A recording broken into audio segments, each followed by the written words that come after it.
Assalamualaikum warahmatullahi wabarakatuh. Perkenalkan, nama saya Ocha Maulana Rizan Ardi dengan NIM 212141055 dari Prodi Mazhawa kelas 1B. Di video kali ini, saya akan menjelaskan tentang masa kejayaan Islam, khususnya Baitul Hikmah. Sebelum itu, mari kita mengenal dulu apa zaman kejayaan Islam.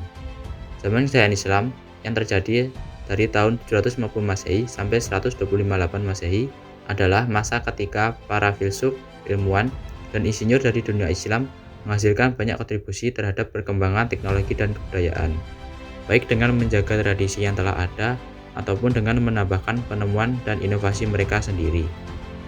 Masa kejayaan Islam terjadi pada masa Bani Abbasiyah. Pada masa ini, peradaban Islam berkembang dengan pesat, khususnya pada bidang ilmu pengetahuan. Selanjutnya, faktor penyebab kemajuan ilmu pengetahuan pada zaman itu.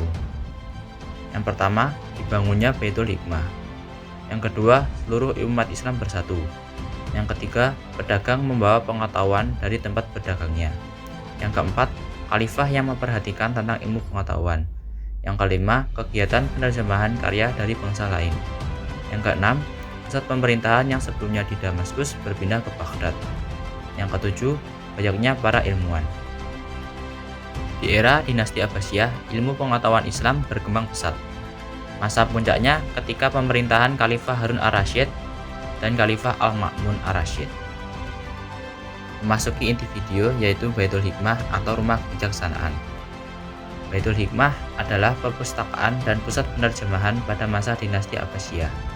Baitul Hikmah ini terletak di Baghdad, dan Baghdad ini dianggap sebagai pusat intelektual dan keilmuan pada zaman kegemilangan Islam atau The Golden Age of Islam. Baitul Hikmah ini didirikan oleh Khalifah Harun ar-Rasyid. Harun ar-Rasyid mendirikan Khizanat al-Hikmah yang berfungsi sebagai perpustakaan dan tempat penerjemahan dan penelitian. Kemudian pada tahun 815 Masehi, Al-Ma'mun mengubahnya menjadi Baitul Hikmah yang berfungsi sebagai tempat penyimpanan buku-buku kuno yang berasal dari Persia, Bizantium, Ethiopia, dan India.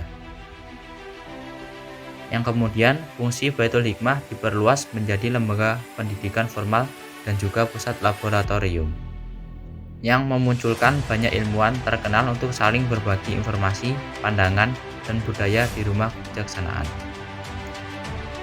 Selanjutnya, faktor-faktor yang menyebabkan berdirinya lembaga Baitul Hikmah. Yang pertama, melimpahnya kekayaan negara dan tingginya apresiasi Khalifah Al-Ma'mun terhadap ilmu pengetahuan. Yang kedua, adanya apresiasi yang tinggi dari kebanyakan anggota masyarakat dari berbagai lapisan sosial terhadap kegiatan keilmuan tanpa melihat latar belakang dan asal mereka. Apa saja tujuan dari Baitul Hikmah? Tujuan Baitul Hikmah untuk mengumpulkan dan menyalin ilmu-ilmu pengetahuan asing ke dalam bahasa Arab. Inilah yang menjadi awal kemajuan yang dicapai Islam, yaitu menggenggam dunia dengan ilmu pengetahuan dan peradaban. Baitul Hikmah juga berfungsi sebagai pusat kajian akademis, observatorium, laboratorium, dan biro penerjemahan. Kemudian, faktor-faktor apa saja yang mendorong umat Islam melakukan kegiatan penerjemah dan transfer ilmu-ilmu kuno? Yang pertama, suasana persaingan atau prestise antara orang-orang Arab dengan lainnya. Yang kedua, keinginan untuk menguasai ilmu-ilmu yang belum dimiliki. Yang ketiga, dorongan ayat-ayat Al-Quran, ajaran Islam tentang menuntut ilmu pengetahuan. Yang keempat, kemajuan ilmu pengetahuan merupakan konsekuensi dari peningkatan kemakmuran dan kemajuan ekonomi. Aktivitas dan peran Baitul Hikmah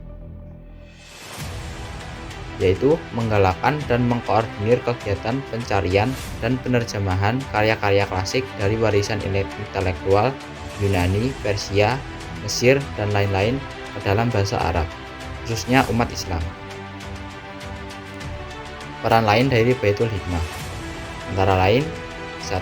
Sebagai pusat dokumentasi dan pelayanan informasi keilmuan bagi masyarakat. Yang kedua, sebagai pusat dan forum kegiatan pengembangan keilmuan. Yang ketiga, sebagai pusat kegiatan perencanaan dan pengembangan pelaksanaan pendidikan. Faktor-faktor pendukung kemajuan intelektual pada masa tersebut ditentukan oleh beberapa hal, yaitu sebagai berikut. Yang pertama, proses asimilasi budaya antara bangsa Arab dengan bangsa-bangsa lain yang lebih dahulu mengalami perkembangan dalam bidang ilmu pengetahuan. Yang kedua, gerakan penerjemahan secara besar-besaran. Yang ketiga, berkembangnya penggunaan kertas dalam dunia Islam. Yang keempat, banyak ilmuwan dari berbagai penjuru dunia yang datang untuk belajar dan melakukan penelitian di kota Baghdad. Yang kelima, kekayaan dinasti Abbasiyah dan dukungan material untuk berbagai aktivitas intelektual. Memasuki kemajuan dan perkembangan yang diraih pada saat itu. Yang pertama, bidang kebudayaan. Pada masa Bani Abbasiyah berkembang corak kebudayaan yang berasal dari beberapa bangsa, yaitu kebudayaan Persia, kebudayaan Yunani, kebudayaan Hindia, dan kebudayaan Arab. Yang kedua, bidang ilmu pengetahuan. Yang kesatu, ilmu kedokteran. Berikut adalah tokoh-tokoh ilmu dalam kedokteran.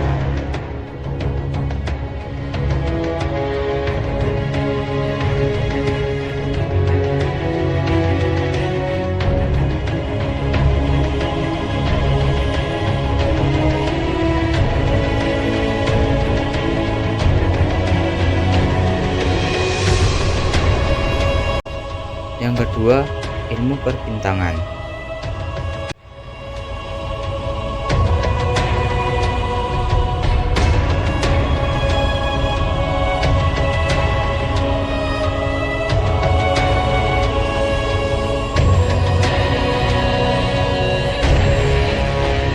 Yang ketiga, ilmu pasti atau matematika, riyadhiyat.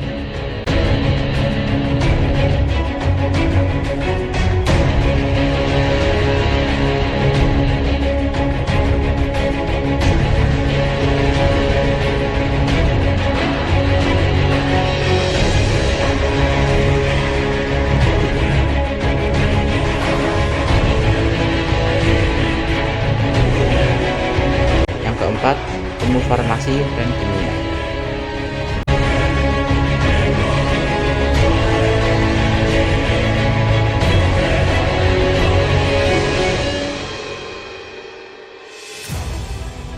Yang kelima, ilmu filsafat.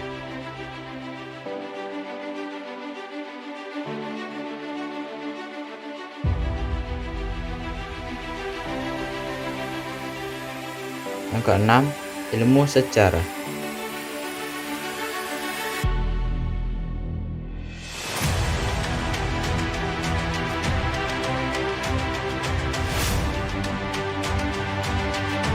Yang ketujuh, ilmu biografi.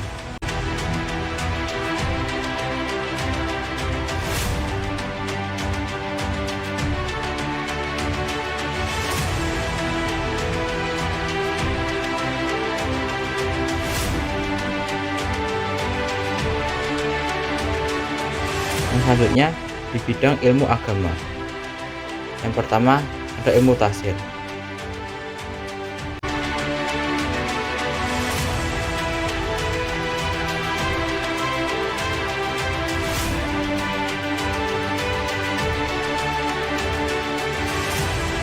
Yang kedua ada ilmu hadis.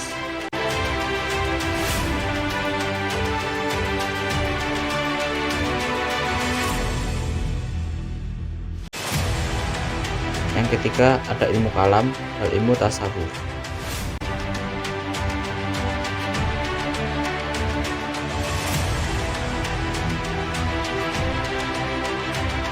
Yang keempat ilmu bahasa.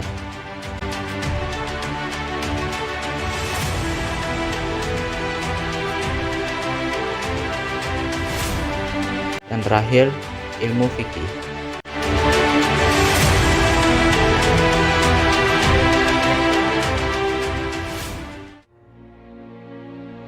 Jatuhnya kota Baghdad dan kehancuran Baitul Hikmah. Faktor-faktor penting yang menyebabkan kemunduran Daulah Bani Abbasiyah pada masa itu. Karena kemunduran Bani Abbasiyah sendiri sangat mempengaruhi terhadap Baitul Hikmah.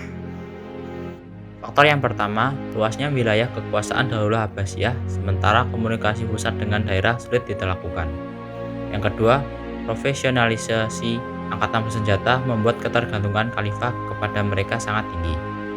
Yang ketiga, keuangan negara yang sangat sulit karena biaya yang dikeluarkan untuk tentara bayaran sangat besar.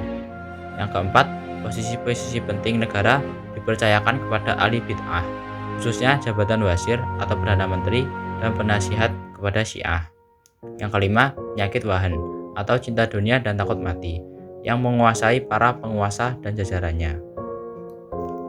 Akibat kelemahan tersebut, timbullah serangan bangsa Mongol dan keruntuhan kota Baghdad. Pada tahun 565 Hijriah atau 125 Masehi, tentara Mongol yang berkekuatan sekitar 200.000 orang tiba di salah satu pintu Baghdad.